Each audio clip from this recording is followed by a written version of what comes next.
Hello friends, TNPSC group 4 தேர்வுக்கான notification release பண்ணிட்டாங்க. Annual planar படி ஏப்ரல் 25ஆம் தேதி நோட்டிஃபிகேஷன் ரிலீஸ் ஆகணும். சொன்ன மாதிரி ஏப்ரல் 25ஆம் தேதி நோட்டிஃபிகேஷன் ரிலீஸ் பண்ணிட்டாங்க. எல்லாருமே எதிர்பார்த்துட்டு இருந்த ஒரு நோட்டிஃபிகேஷன். ஆனால் எதிர்பார்க்காத விஷயம் என்னென்னா ரொம்ப கம்மியான வேகன்சியோட நோட்டிஃபிகேஷன் ரிலீஸ் பண்ணியிருக்காங்க. இதுக்கு முன்னாடி 2016 நடந்த குரூப் 4ல் 5500 வேகன்சியோட நோட்டிஃபிகேஷன் வந்து ரிலீஸ் பண்ணியிருந்தாங்க. அதுக்கு பின்னாடி நடந்த நோட்டிஃபிகேஷன் எல்லாத்துலேயுமே அதிகமான வேகன்சி தான் வந்திருக்குது. நோட்டிஃபிகேஷன் ரிலீஸ் பண்ணும்போது ஒரு 6000 வேகன்சியோட வந்தாலும் அதுக்கு பின்னாடி இன்க்ரீஸ் பண்ணியிருக்காங்க. லாஸ்ட்டில் பார்த்தீங்கன்னா ஒரு 9000 வேகன்சியோட முடியும், இல்லை 10000 வேகன்சியோட முடியும். ஆனால் இந்த டைமு நோட்டிஃபிகேஷன் ரிலீஸ் பண்ணும்போது ரொம்ப கம்மியான வேகன்சியோட ரிலீஸ் பண்ணியிருக்காங்க. அதாவது அப்ராக்சிமேட்டாக ஒரு 4000 வேகன்சிஸ் இருக்குது. ஓகேங்களா, கம்மியான வேகன்சியோட நோட்டிஃபிகேஷன் வந்திருந்தாலும் பின்னாடி இன்க்ரீஸ் பண்ணுறதுக்கான வாய்ப்புகள் இருக்குது. நமக்கு தெரியும், ஆல்ரெடி பார்த்துருக்கோம். ரிசல்ட் வந்த பின்னாடி கூட வேகன்சிஸ் இன்க்ரீஸ் பண்ணுவாங்க. இப்போ 4000 வேகன்சி இருக்கா, ஒரு 3000 வேகன்சி வரையும் இன்க்ரீஸ் பண்ணுறதுக்கான வாய்ப்புகள் அதிகம். அப்போது லாஸ்ட்டாக ஒரு 7000 வேகன்சி வரதுக்கான வாய்ப்புகள் இருக்குது. ஓகேங்களா, வேகன்சிஸ் கம்மி தான், அதை பார்த்து டவுன் ஆகாமல் நம்ம இந்த குரூப் 4 எக்ஸாமுக்காக தான் இவ்வளோ நாள் ப்ரிப்பேர் பண்ணோம். வேகன்சி கம்மின்றதுனால டவுன் ஆகிடக்கூடாது. தொடர்ந்து ப்ரிப்பேர் பண்ணிகிட்டே இருக்கணும், படிச்சுக்கிட்டே இருக்கணும். நோட்டிஃபிகேஷன் பற்றி ஃபுல் டீட்டெயில் இந்த வீடியோவில் பார்த்துடலாம். நோட்டிஃபிகேஷன் டேட் பார்த்தோம்னா 25/4/2025 இன்றைக்கி ரிலீஸ் பண்ணிட்டாங்க.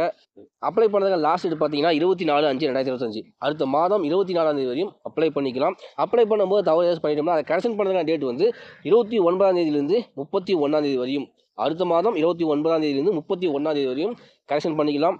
எக்ஸாம் டேட் பார்த்தீங்கன்னா 12/7/2025 ஜூலை 12ஆம் தேதி எக்ஸாம் நடக்க போகுது. ஆனால் ஆனுவல் பேனலில் 13ஆம் தேதி கொடுத்துருந்தாங்க. இங்கே 12 ஒரு நாள் முன்னாடி நடக்க போகுது. ஸோ அங்கேயே ஒரு நாள் கட் ஆகிடுச்சு. ஓகேங்களா, மொத்த வேகன்சிஸ் பார்த்தோம்னா 3935 வேகன்சி இருக்குது. விஓ பார்த்தீங்கன்னா 215 வேகன்சிஸ்.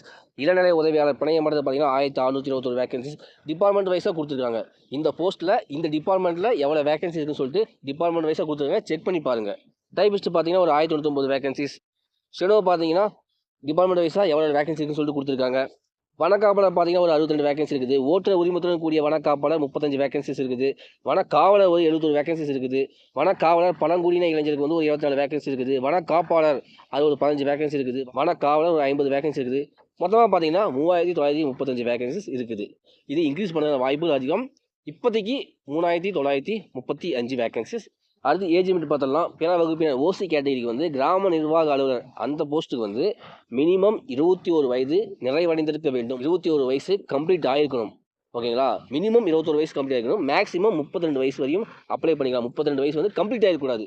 இது வந்து கிராம நிர்வாக அலுவலர் பதவிக்கு. விஓவுக்கு வந்து ஓசி கேட்டகரிக்கு மினிமம் 21 வயசு கம்ப்ளீட் ஆகிருக்கணும். 32 வயசு கம்ப்ளீட் ஆகிருக்கக்கூடாது. ஓகேங்களா, இதில் வந்து ரிலாக்ஸேஷன் இருக்குது. அதாவது மாற்றுத்திறனாளியாக இருந்தால் 42 வயசு வரையும் அப்ளை பண்ணிக்கலாம். முன்னாள் இராணுவத்தினர் இருந்தால் 50 வயசு வரையும் அப்ளை பண்ணிக்கலாம். ஆதரவற்ற விதவியாக இருந்தால் 37 வயசு வரையும் அப்ளை பண்ணிக்கலாம். ஓசி கேட்டகரிக்கு கிராம நிர்வாக அலுவலர் பதவிக்கு. ஓகேங்களா, அதே மாதிரி வனக்காப்பாளர், ஓட்டுநர் உரிமத்துடன் கூடிய வனக்காப்பாளர், வனக்காவலர் பழங்குடியின இளைஞர், வனக்காவலருக்கு வந்து ஓசி கேட்டகரியாக இருந்தால் மினிமம் 21 வயசு கம்ப்ளீட் ஆகிக்கணும். விஓ சொன்னோம்னா அதே மாதிரி தான், மினிமம் 21 வயசு கம்ப்ளீட் ஆகிக்கணும். மேக்ஸிமம் 32 வயசு கம்ப்ளீட் ஆகிக்கக்கூடாது. 32 வயது நிறைவடைந்திருக்கக்கூடாது. ஓகேங்களா, இதே மாற்றுத்திறனாளியாக இருந்தால் 42 வயசு வரையும் அப்ளை பண்ணிக்கலாம். முன்னாள் இராணுவத்தினர் இருந்தால் 32 வயசு வரையும் அப்ளை பண்ணிக்கலாம். ஆதரவற்ற விதவையாக இருந்தால் 37 வயசு வரையும் அப்ளை பண்ணிக்கலாம். ஓகேங்களா, இப்போ வந்து ஓசி கேட்டகரிக்கு கிராம நிர்வாக அலுவலர் அப்புறம் ஃபாரஸ்டர் அந்த 2 போஸ்ட்டுக்கு ஏஜ் லிமிட் பார்க்குறோம். இதை தவிர மற்ற போஸ்ட்டுக்கு வந்து ஏஜ் லிமிட் பார்த்தீங்கன்னா மினிமம் 18 வயசு கம்ப்ளீட் பண்ணியிருக்கணும். 18 வயது நிறைவடைந்திருக்க வேண்டும். மேக்ஸிமம் 32 வயசு கம்ப்ளீட் ஆகக்கூடாது. ஸோ இதே மாற்றுத்திறனாளியாக இருந்தால் 42 வயசு வரையும் அப்ளை பண்ணிக்கலாம். முன்னாள் இராணுவத்தினர் இருந்தால் 50 வயசு வரையும் அப்ளை பண்ணிக்கலாம். ஆதரவற்ற விதவையாக இருந்தால் 37 வயசு வரையும் அப்ளை பண்ணிக்கலாம். ஓகேங்களா, BC, BCM, MBC, SC, SCA, எஸ்டிக்கான ஏஜ் லிமிட் பார்க்கலாம். கிராம நிர்வாக அலுவலருக்கு வந்து மினிமம் 21 வயது நிறைவடைந்திருக்க வேண்டும். விஓவுக்கு வந்து குறைந்தபட்சம் 21 வயது நிறைவடைந்திருக்க வேண்டும். அதிகபட்சமாக 42 வயது நிறைவடைந்திருக்க கூடாது. ஓகேங்களா, யாருக்கு? BC, BCM, MBC, SC, SCA, எஸ்டிக்கு வந்து விஓவுக்கு மினிமம் குறைந்தபட்சம் 21 வயது கம்ப்ளீட் ஆகிருக்கணும். மேக்ஸிமம் 42 வயசு கம்ப்ளீட் ஆகிடக்கூடாது. இதுவே மாற்றுத்திறனாளியாக இருந்தால் 52 வயசு வரையும் அப்ளை பண்ணிக்கலாம். முன்னாள் இராணுவத்தினர் இருந்தால் 55 வயது வரையும் அப்ளை பண்ணிக்கலாம். ஆதரவற்ற விதவியாக இருந்தால் 42 வயது வரையும் அப்ளை பண்ணிக்கலாம். வனக்காப்பாளர், ஓட்டுநர் உரிமத்துடன் கூடிய வனக்காப்பாளர், வனக்காவலர் பழங்குடியின இளைஞர், வனக்காவலர் இந்த போஸ்ட்டுக்கு வந்து மினிமம் 21 வயது நிறைவடைந்திருக்க வேண்டும். அதிகபட்சம் 37 வயது நிறைவடைந்திருக்க கூடாது. ஓகேங்களா, இதுவே மாற்றுத்திறனாளியாக இருந்தால் 37 வயது வரையும் அப்ளை பண்ணிக்கலாம். முன்னாள் இராணுவத்தினர் இருந்தால் 37 வயது வரையும் அப்ளை பண்ணிக்கலாம். ஆதரவற்ற விதவியாக இருந்தால் 37 வயது வரையும் அப்ளை பண்ணிக்கலாம். இப்போ விஓஓ அண்ட் ஃபாரஸ்ட் இந்த 2 போஸ்ட்டை தவிர மீதி போஸ்ட் இருக்கும்ல, அதுக்கு வந்து ஏஜ் லிமிட் பார்த்தோம்னா மினிமம் 18 வயது நிறைவடைந்திருக்க வேண்டும்.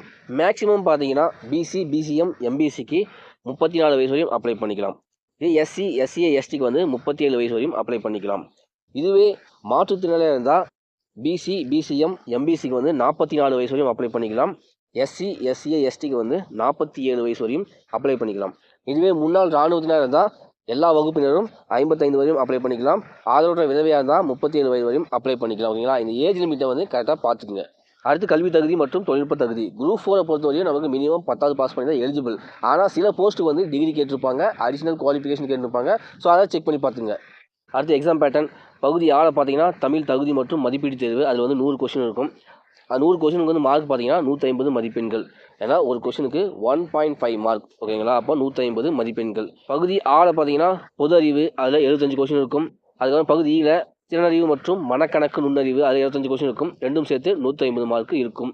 நேரம் பார்த்தீங்கன்னா 3 மணி நேரம். எக்ஸாம் பார்த்தீங்கன்னா கொள்குறி வகை, அப்ஜெக்டிவ் டைப் தான், ஓஎம்ஆர் டைப் டெஸ்ட்டு, இதெல்லாம் நமக்கு தெரியும். ஓகேங்களா, தமிழ் தகுதி மற்றும் மதிப்பீடு தேர்வில் மினிமம் 60 மதிப்பெண்கள் எடுத்தால் மட்டுமே part B and part C correction பண்ணுவாங்க. அதை நோட் பண்ணிங்க. ஓகேங்களா, நம்ம வந்து மினிமம் 60 எடுத்தால் நம்ம வந்து கரெக்ஷன் பண்ணுவாங்க. ஆனால் நம்ம வந்து தமிழை பொறுத்தவரையும் 95+ எடுத்தே ஆகணும். அதை மைண்டில் வச்சுக்கோங்க. இந்த 60 வந்து மறந்துடுங்க. இது வந்து 60 மார்க் எடுத்திங்கன்னா உங்களோட பார்ட் பி பார்ட் சி பேப்பரை வந்து கரெக்ஷன் பண்ணுவாங்க. ஆனால் 60 தான் எடுத்தால் நம்ம கட் ஆஃபில் வர முடியாது. மினிமம் 95+ டார்கெட் பண்ணுங்கள் தமிழை பொறுத்தவரையும். ஓகேங்களா, ஸோ இந்த நோட்டிஃபிகேஷன் சிலபஸ் எல்லாமே இருக்குது. ஃபுல்லாக செக் பண்ணி பாருங்கள். செக் பண்ணி பார்த்துட்டு தொடர்ந்து படிச்சுட்டே இருங்க. வேகன்சிஸ் கம்மியாக இருக்குன்னு சொல்லி டவுன் ஆகாதீங்க. கண்டிப்பாக வேகன்சிஸ் வந்து இன்க்ரீஸ் பண்ணுவாங்க. ஸோ இந்த வீடியோ முடிஞ்ச அளவுக்கு எல்லாமே கவர் பண்ணியிருக்கோம். இந்த வீடியோ கண்டிப்பாக யூஸ் ஆகும் நம்புறேன். யூஸ்ஃபுல்லாக இருந்தால் நம்ம சேனல் சப்ஸ்கிரைப் பண்ணிக்க, பேஜையும் ஃபாலோ பண்ணிங்க. இந்த வீடியோவை டிஎன்பிஎஸ்சி குரூப் 4 எக்ஸாம் ப்ரிப்பேர் பண்ணுறதுக்கு ஷேர் பண்ணுங்கள். தேங்க்யூ.